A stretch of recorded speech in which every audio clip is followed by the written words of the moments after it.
When you decide to say, okay, I'm going to change, and you decide one thing, I'm not going to eat this food, I'm going to wake up earlier, I'm going to do something aerobic, I'm not going to have sugar after 6 o'clock, whatever it is, the person, whatever choice a person makes, the moment you make a choice, do something differently, and the hardest part about change is not making the same choices you did the day before.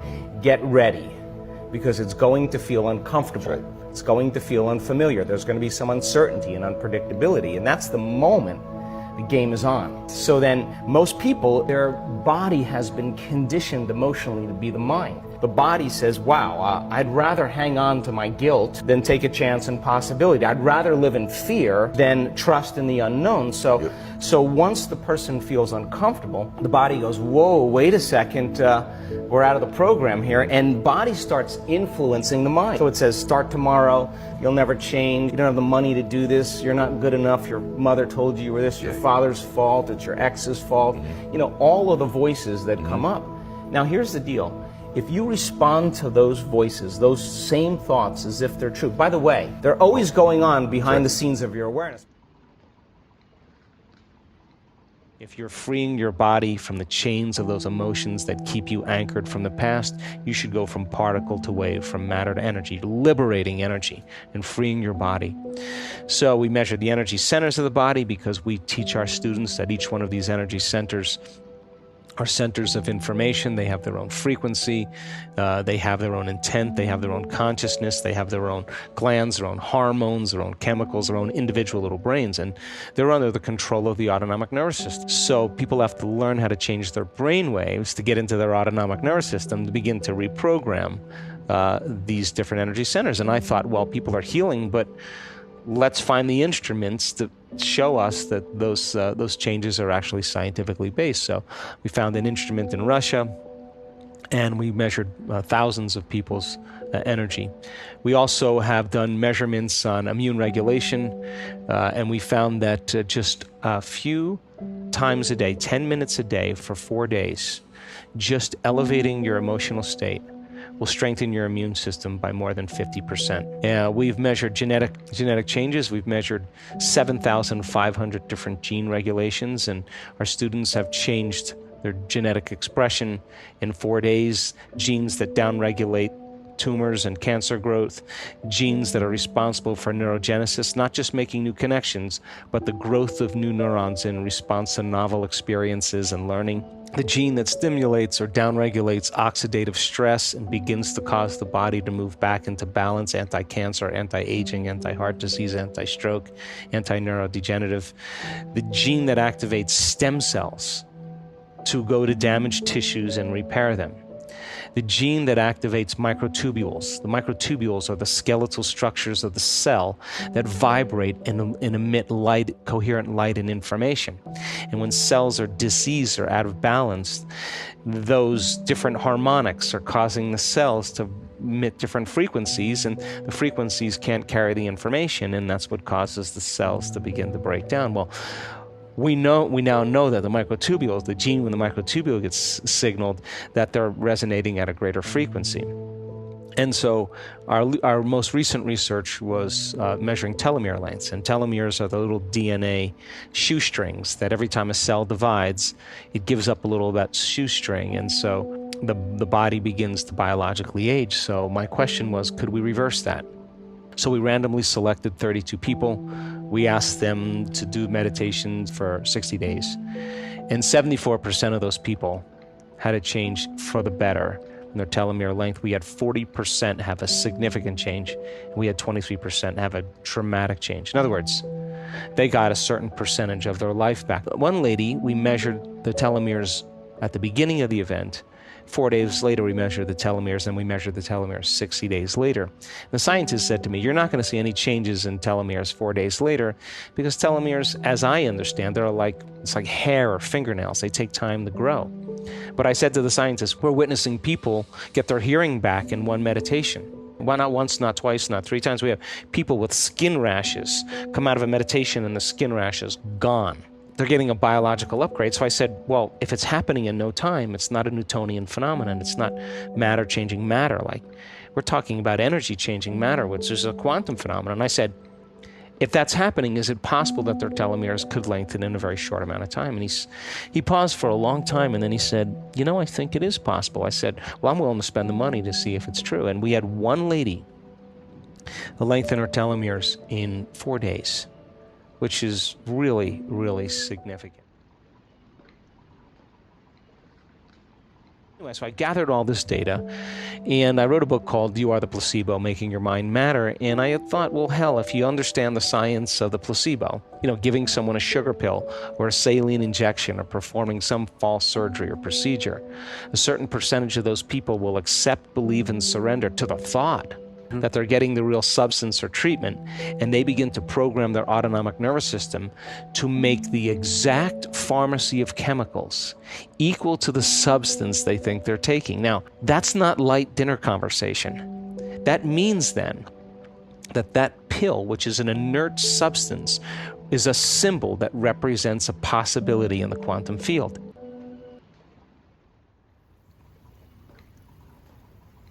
Most people, number one, they get up in the morning and they check their cell phone, they check their text, their WhatsApp, their Facebook, they post something on Facebook, they drive to work the same way, do the same thing. So they're in a program. They've actually lost their free will to the program. Wow. So if you start your day, and you start your day with this simple question, what is the greatest ideal of myself that I can be today? You ask yourself that question. Now listen, your body's going to go like, well, we got to get a cup of coffee, and you got to. I'm tired. Yeah. And you got to go, body. You're not the mind. I'm the mind right now. You're going to sit here. I'm going to feed you. You're going to get your coffee. You're going to do all those things. But right now, this is my time. You're going to obey me, right? So now the body's no longer the mind. You're the mind. And so when it wants to get up and you become aware of it, and return back to the present moment, every time you do, that's a victory. Wow. And you're changing some aspect of yourself. So then ask yourself, I do this all the time, write down 4 thoughts that you're going to stay conscious of the whole day. I can't, it's too hard. You'd be surprised the moment you become conscious of what those thoughts are, how unconscious you've been to them all day, right. For weeks on end. Write down what you speak, how you speak, 4 things you want to change, how you act. How do you act? Do you complain? Do you blame? Do you make excuses? Do you feel sorry for yourself? That's a victim consciousness. What emotions do you live by? Is it possible that you're so used to living by guilt you don't even know it's guilt, it just feels like you? Do you allow your energy to drop? Become conscious of those states of mind and body and review them and say, this is the old self. Then say, what thoughts do I want to fire and wire in my brain? And start firing and wiring and start feeling it. What behaviors will I demonstrate today? What choices will I make? One day, one lifetime. And just like you did, rehearse them. Rehearse the whole entire thing. Yeah. Begin to install the neurological hardware in your brain. And if you keep installing it, the hardware is going to become a software program, and you're going to start thinking and acting that way. And then here's the tough part. Can you teach your body emotionally what your future is going to feel like before it's made manifest? And don't get up until you feel that way. Now, practice that for a few days, and then see if you can stay in that state and watch all of a sudden all those weird doors start opening for you. Synchronicities, whatever they are. Number 2, take a time at the end of your day, before you lay down, and give thanks for your life and feel gratitude. And really teach your body what it feels like. The emotional signature of gratitude. When gratitude means you're getting something. If I give you something that's of value, you would say thank you because you would feel it, right? So when you're receiving, you're giving thanks. So gratitude is the ultimate state of receiving. So then people only accept, believe, and surrender to the thoughts equal to their emotional state. So if you're in a state of gratitude, every thought's going to make it right down into your body. If you're saying, I'm healthy, I'm healthy, I'm healthy, I'm wealthy, I'm wealthy, I'm wealthy, and your body's programmed in negativity, it's saying, no, you're not, no, you're not, no, you're not, that thought's going to stop right here. So as you elevate your state, there are about 1,200 different chemical reactions that go on in the body that begin to restore and repair the body in a state of gratitude. And so we've done the research to prove that. 10 minutes, and just feel it with all of your heart. That's it. Wow. Third thing, and very important, take time, whenever it is, sit down, close your eyes, and begin to just open your awareness to the space around you and just sense it and pay attention to it and become more aware of it. The act of opening your awareness begins to reduce the stress hormones and creates more coherent brainwave states. And I'm doing it right now, and it's just a practice. And the more you do it, the better you get at it. People who have relationships with money, right, from the past. All beliefs are based on past experiences. So you have an experience where you lose money, you have an experience where money's taken away from you, you have an experience where you don't have enough, you're living in a place where there's not enough money, or a family that's not enough money. Then the emotion that most people are living by on a moment-to-moment basis is lack. Like, I'm in lack of having something that I want. Okay? Now, there's nothing wrong with that, because the experience changes your emotional state. You freeze the frame, you take a picture. The problem is, that's hardware. So we think neurologically within the circuits of that past experience, and we feel chemically within the boundaries of that emotion, which would say, for example, be lack. When you feel that feeling and it's visceral, no person, no thing, no experience will stand in the way between you and that vision, and you will be initiated by the universe into wealth. All of those cars and homes and whatever that is, are symbols of what it looks like when a person actually arrives at this concept called abundance. If those things help them to associate with something that creates a feeling of abundance, and they're building their vision board to help them to get clear on their intent, then that's fine, because they're associating objects or things or material things that they'll say, that's when I know that I'm abundant. Other people will say, look, abundance just means that I have more than I need, and I'm happy with that. And for them, there's a feeling that is associated with that. And when they begin to dream about their future, they may see themselves in a scene or see themselves a certain way. I don't care what it takes for the person to get there, because once they have their abundance, and this happens quite a bit in our work, when you finally have everything you want, there's only one thing you're going to ask yourself: how am I going to contribute to the world? How am I going to make a difference? So we use different tools to help people to get to that point. But if the person's doing the vision board and they're saying, when I get my new car, I get my new house, I get my new relationship, then I'm going to feel so great. Then they're back to the program, waiting for it to happen for them to feel the emotion. They're believing their outer world has to change in order for them to feel better. There's no effect of drawing the experience to you with that way. So the person has to use those tools to get them into the emotional state for them to feel like it's already happened. Now think about this.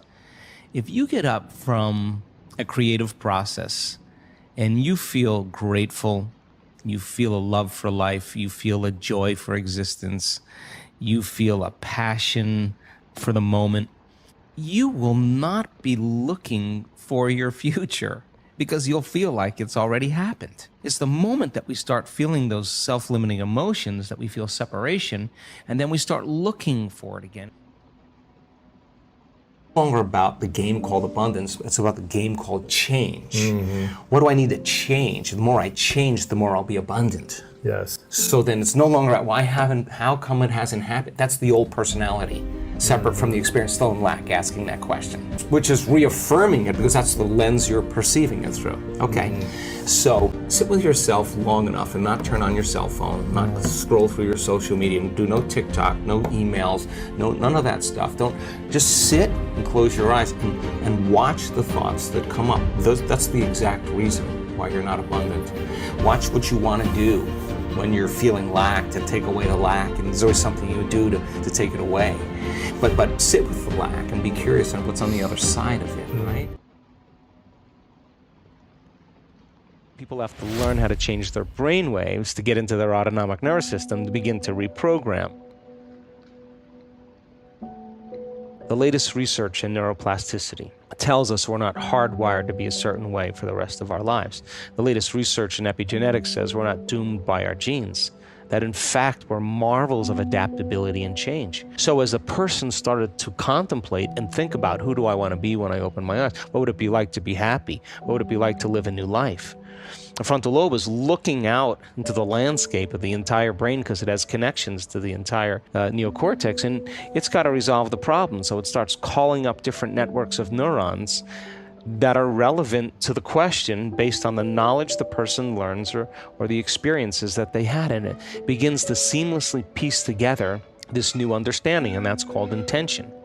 And so if you're reading a book about how to become more happy, or if you're reading a book on how to be a leader in your life, or you're studying the process, every time you learn something new, you add new connections to your brain. So now you have the raw materials for you to imagine even more. The act of mentally rehearsing begins to install the neurological hardware in your brain to look like it's already happened. Now, the brain is typically a record of the past, but the moment we install the neurological hardware, it becomes a map to the future. And you keep doing that, the hardware becomes a software program, which means you start thinking like a genius. You start acting like a happy person because there's no mystery there, because you installed the circuits. And then these people didn't wait for their wealth or their health to feel gratitude and to feel empowered or to feel love, a love for life. They began to feel those emotions ahead of the experience.